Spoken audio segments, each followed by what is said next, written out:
Hello and welcome to Media7. I'm Russell Brown. In this week's show, we're all about bullets and ballots. I'll be talking to former US intelligence official and academic, Dr. Paul Buchanan, about the latest WikiLeaks war document dump. This time it's Iraq. And then Q&A producer Tim Watkin will join the panel to discuss the media and the midterm elections in the United States. But first, Jose Barbosa has some deep background.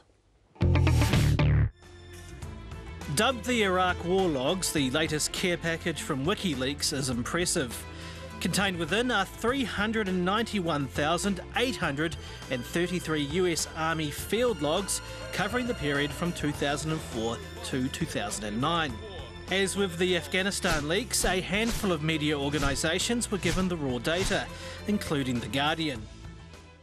The logs record a total of 109,032 violent deaths between 2004 and 2009.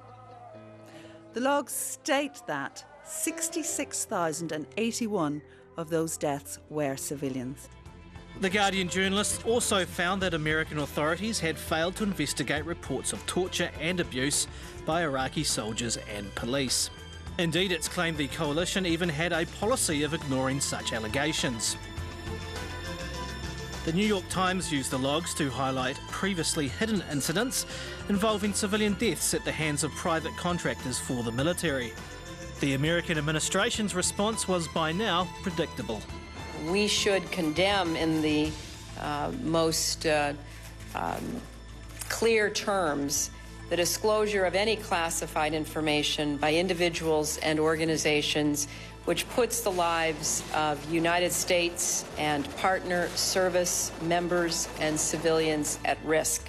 But perhaps the more immediate effect will be in Iraq itself. The one to blame is the Iraqi government, not the Americans.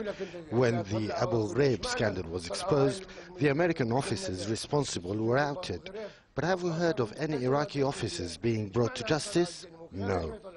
So considering that the New Zealand government has supported the US at both military and political levels, surely the leaks would be leading the 6 o'clock news. Tonight, Christchurch rocks.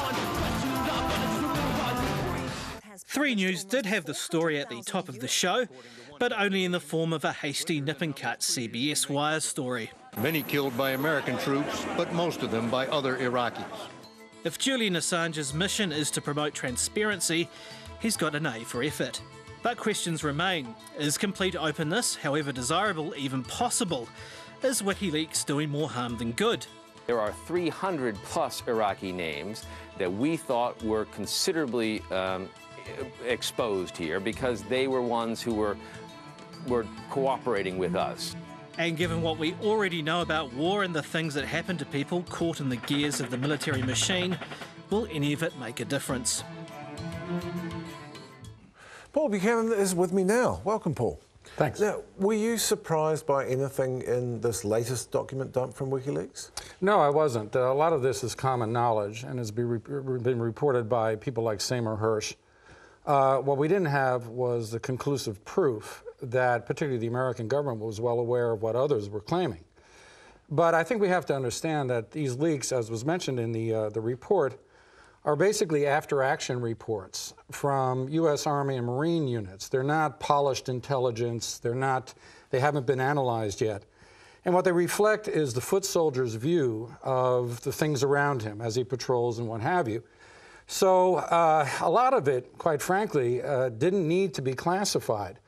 The trouble is that the U.S. classification scheme is such that anything an analyst looks at immediately becomes secret. For example, when I worked in the Pentagon, I would receive intelligence reports every morning, some from our intelligence agencies, but others were newspaper clippings that embassy personnel had put together so that I could see the flavor of the countries that I was examining, and all of that was stamped secret. That's exactly what's going on here. What would have been the impact if those reports had not been classified, if they had been public information in the course of the war? The newspapers would have gotten a hold of them, and that opens up the whole question of embedded journalism and what have you, because the U.S. government is increasingly attempting to manipulate the narrative of the war. And so they'll embed journalists who are predisposed to interpret things favorably for the United States. If this stuff had come out, you would have had investigative journalists from not only major U.S. newspapers, but certainly other foreign papers, because remember, there's a number of countries that have a dog in that particular fight, who would have looked at, for example, the role of the Italians, who would have looked at some of the claims of atrocities committed by British soldiers, and that could have opened up a can of worms within the coalition. So both for manipulative purposes on the part of the United States and for diplomatic purposes with regards to the coalition, the idea was classify the lot of it and hope that nothing leaks out. Well, it has leaked, and now the narrative, certainly the angle that The Guardian has taken, is that the US facilitated war crimes committed by Iraqi forces. Is that a fair assessment on the paper's part?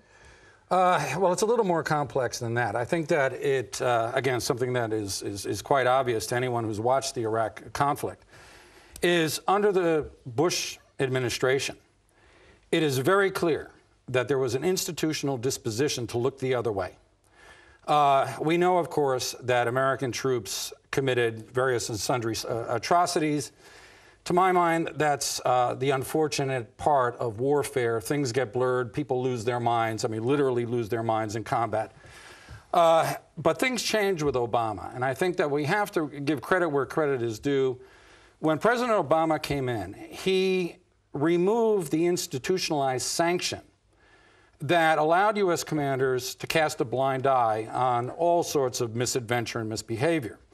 And so what we see from 2008, from January 2009, what we see is more individualized and rogue Army behavior where it occurs. A lot of these after-action reports detail Iraqi security use of inhumane methods and what have you, and the Americans are reporting on this. And I think that actually is a good sign that American field officers, when they go to police stations, are coming back and going, whoa, whoa, whoa, this actually doesn't look good. And we have to remember that the Americans want to give sovereignty back to Iraq. For whatever, I personally was opposed to the war, but now that it's a done deal, they want to be able to return that state its sovereignty. The first place you do it is with the security apparatus. Unfortunately, the Iraqis have a different code of conduct that existed under Saddam and existed before Saddam. It's going to take a long while to impose Western standards of treatment of civilians, of suspected criminals, and the like. I would say, half a lifetime it could well be.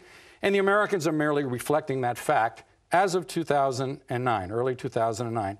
Before that, of course, with Don Rumsfeld running the show, it was a different kettle of fish. Do you think there's been value in the way, particularly, again, The Guardian has handled this, the sort of big picture data journalism approach?